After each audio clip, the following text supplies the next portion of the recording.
Muita gente nos pergunta qual é a melhor bibliografia para o Revit, e hoje eu vim falar nesse vídeo qual é a nossa preferida.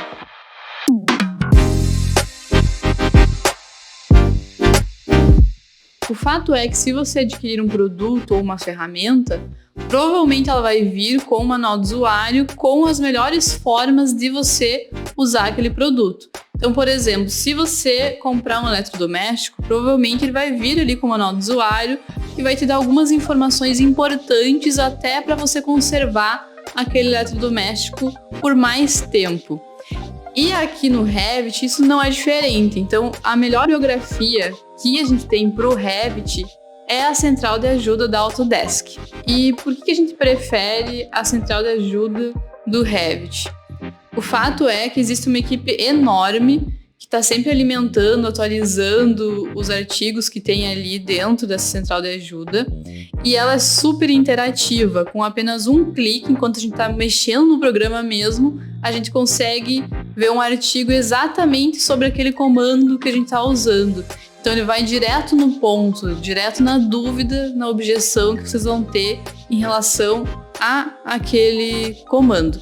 Vou mostrar para vocês aqui na prática, para vocês entenderem um pouquinho melhor sobre o que eu estou falando. Estou com o Revit aqui aberto e vou usar como exemplo da central de ajuda o comando de espelhar, o famoso mirror. Então, se eu vier em cima do comando, ele sempre vai me dar ali, vai deixar em negrito qual é aquele comando. Entre parênteses vai ter qual é o atalho do teclado e uma explicação sobre aquele comando. Inclusive, dependendo do comando que eu for fazer isso, ele até tem um videozinho, como vocês puderam ver aqui, em que ele já explica. Se eu não achei suficiente, eu vou apertar o F1 no teclado e aí sim eu vou ir para a central de ajuda. E se eu deixar o mouse em cima desse comando, ele já vai direto para essa parte. Então aqui está operações de simetria. Então aqui ele dá um texto que vai mostrar como que a gente faz para dar o comando de mirror.